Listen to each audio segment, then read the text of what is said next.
Shalom a todos, sean bienvenidos a este estudio sobre las curiosidades de la Haftará. La Haftará es la lectura de los profetas que acompaña al estudio de la Parashá semanal.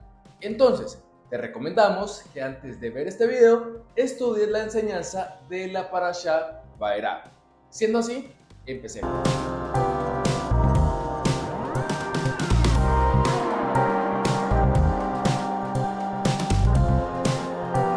La Haftará de esta semana se encuentra en el libro del profeta Ezequiel, desde el capítulo 28, verso 25, hasta el capítulo 29, verso 21.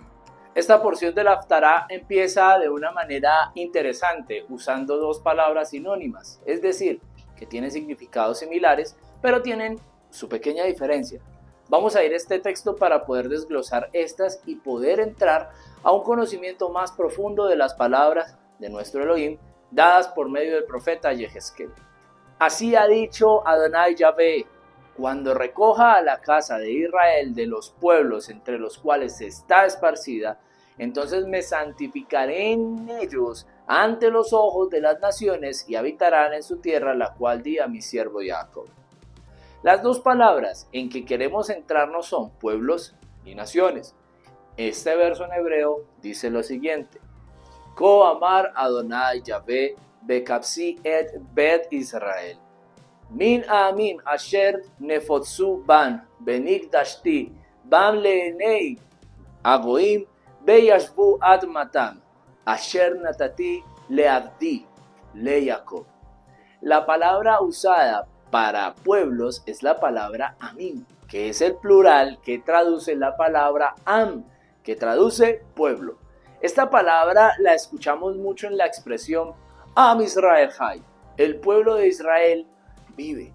Am es pueblo y Amim es pueblos. La otra palabra usada en este verso es la palabra Goim. Esta también es muy conocida por nosotros.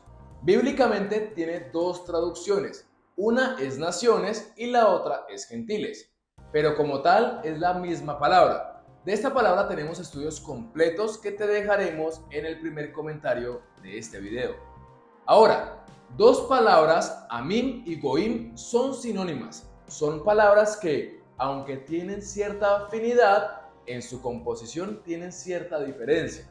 Pues Am hace referencia a un pueblo conformado, un grupo de personas culturalmente estables, con costumbres, tradiciones. En otras palabras, una nación. La palabra Goim son naciones o pueblos sin identidad, conocidos en traducciones neotestamentarias como gentiles, que aunque pueden tener cultura, costumbres, tradiciones, realmente no tienen un linaje definido.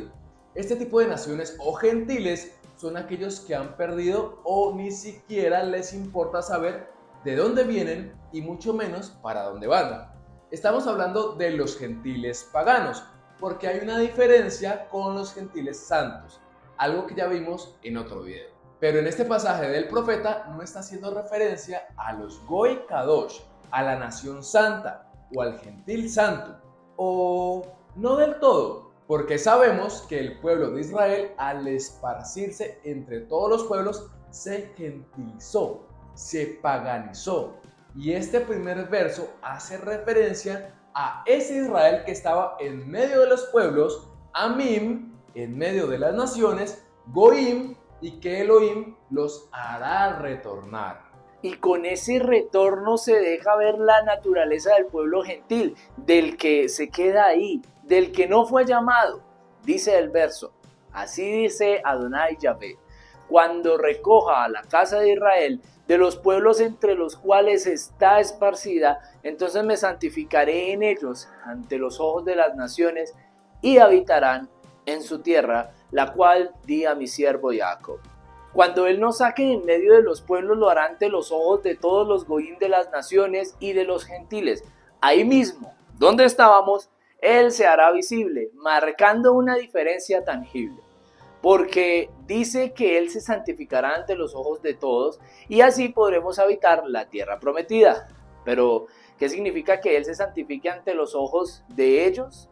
No es otra cosa que los elegidos, que el pueblo que está siendo recogido entre en santificación como ordena su majestad. Sean santos porque yo soy santo. Y es muy interesante porque aunque esta orden es dada en varias ocasiones en las escrituras, la primera vez que aparece en las escrituras es en Levítico. Así es, en el capítulo que dice qué debemos comer y qué no. La segunda vez es en Levítico 19:2, capítulo que nos advierte sobre la adoración a ídolos, sobre el trato correcto con nuestro prójimo. Y la tercera vez está en Levíticos 20:26, sellando los mandamientos relacionados con la inmoralidad sexual. La cuarta vez está en Deuteronomio 23:14, que nos habla sobre no unirnos en yugo desigual y las leyes de la pureza sanitaria. Y la última referencia está en 1 de Pedro 1:15-16, en donde nos insta a seguir una vida santa por medio del amor de Yeshua, nuestro Elohim. Yeshua, nuestro Mashiach. Estas son las referencias escriturales que te invitamos que estudies, cada una de ellas. Pero no leas solo la cita, lee todo el capítulo para que veas de qué está hablando Elohim. Es interesante porque justo estos 5 aspectos son los que nos separa del mundo actual: la ingesta de alimentos, la adoración a ídolos, el trato al prójimo, la inmoralidad sexual, el yugo desigual y la salvación por medio de Elohim hecho carne. Elohim se santifica en medio de gentiles por medio de su pueblo que se santifica. De esa forma somos vistos, nos hacemos diferentes ante los ojos de las naciones y habitaremos la tierra prometida. El siguiente verso es interesante: y habitarán en ellas seguros, y edificarán casas, y plantarán viñas, y vivirán confiadamente, cuando yo haga juicios en todos los que los despojan en sus alrededores. Y sabrán que yo soy Yahvé su Elohim. Donde dice todos los que los despojan, en hebreo dice así: Behol Ashatim Otam.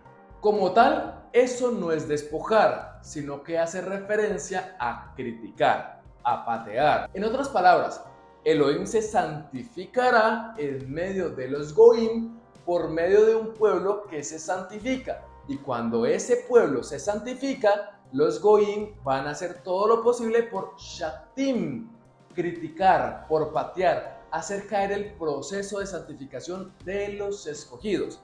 Van a criticar todo el proceso de santificación. Y solemos escuchar frases así: Ay, pero toda la vida usted ha comido cerdo. Ahora, ¿por qué le dio con esas cosas? Pero eso no es un Dios, solamente es la imagen y nosotros no la adoramos. Es como una representación. Pero Yeshua fue un humano normal. Él no es Elohim. ¿Para qué se pone esos flecos en la ropa? Eso se ve ridículo. ¿Qué tiene de malo que salgamos un viernes en la noche? Porque uno falte, eso no se da cuenta nadie. El mundo es comparado con Egipto, y en esta Haftará hay un juicio contra Egipto. Esta es la conexión con nuestra parashá, concluyendo todos los males que Egipto hizo a nuestro pueblo. Egipto en hebreo se dice Mitzraim, y es una palabra plural. Para entender qué significa, tenemos que estudiar la palabra hebrea de la semana con el More Agel. Adelante, More. Muchas gracias, Agel. La palabra Egipto se dice Mitzraim, y como ya lo dijimos, es una palabra plural. En singular se dice Metzar y traduce apretado, algo apretado, estrecho, angustia. Y no es que este nombre se lo hayan puesto a propósito porque era un país sometedor, sino que sus tierras eran estrechas, debido a que toda esa zona era desértica y lo único que tenían como fuente de vida era el río Nilo, que era el corazón de Egipto. Entonces había un territorio de un lado y del otro lado del Nilo, y entre más cerca estuvieran al Nilo, mejor les iba a ir a sus habitantes. Entonces lo que pasó es que las dos partes de Egipto se apretaron para estar lo más pegados al Nilo.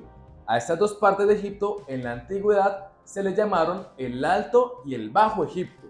Al existir dos Egiptos, de alguna manera hablando, serían dos Metzar, dos lugares estrechos. Por eso se le conoce como Mitzraim, haciendo referencia a la pluralidad en la estrechez de ese pueblo. Ahora, a esto le podemos agregar el valor espiritual de sometimiento a los pueblos que ellos consideraban inferiores, haciendo más tangible su nombre. Con esto terminamos la sección de la palabra hebrea de la semana. Sigamos con el estudio, Agel. Muchas gracias, Morea Agel. Elohim en esta porción del Haftará establece un juicio contra el pueblo que sometió a Israel, un juicio sobre Egipto. Por tanto, así ha dicho Adonai Yahvé: he aquí que yo traigo contra ti espada y cortaré de ti hombres y bestias, y la tierra de Egipto será asolada y desierta, y sabrán que yo soy Yahvé, por cuanto dijo: el Nilo es mío, y yo lo hice. Por tanto, he aquí, yo estoy contra ti y contra tus ríos, y pondré la tierra de Egipto en desolación, en soledad del desierto, desde el Migdol hasta Sebené, hasta el límite de Etiopía. No pasará por ella pie de hombre, ni pie de animal pasará por ella, ni será habitada por 40 años. Y pondré a la tierra de Egipto en soledad entre las naciones asoladas, y sus ciudades entre las ciudades destruidas, y estarán desoladas por 40 años. Y esparciré a Egipto entre las naciones, yo dispersaré por las tierras. La gente podrá decir que eso no se cumplió porque en la actualidad todavía existe el país de Egipto. Sí, pero no. El territorio de Egipto todavía está ahí, pero sus moradores originales no se encuentran en esa tierra. Sus moradores no hablan egipcio, no saben jeroglíficos y mucho menos adoran a sus dioses. En este momento solo están vigentes sus esculturas, sus jarrones llenos de polvo, de una historia que fue, pero que ya no es. Egipto es el mundo. El mundo tiene que quedar en ruinas cuando someten a un hijo de Israel, cuando éste quiere guardar los mandamientos. De eso se trata esta porción. Y sí, va a suceder. Ellos te van a querer hacer caer, pero Elohim te ha dado el manual para que te santifiques y marques la diferencia ante los ojos de las naciones, de donde Elohim nos está sacando para prontamente y en nuestros días heredar perpetuamente la tierra que fue prometida a nuestros antepasados. Shalom Alejem.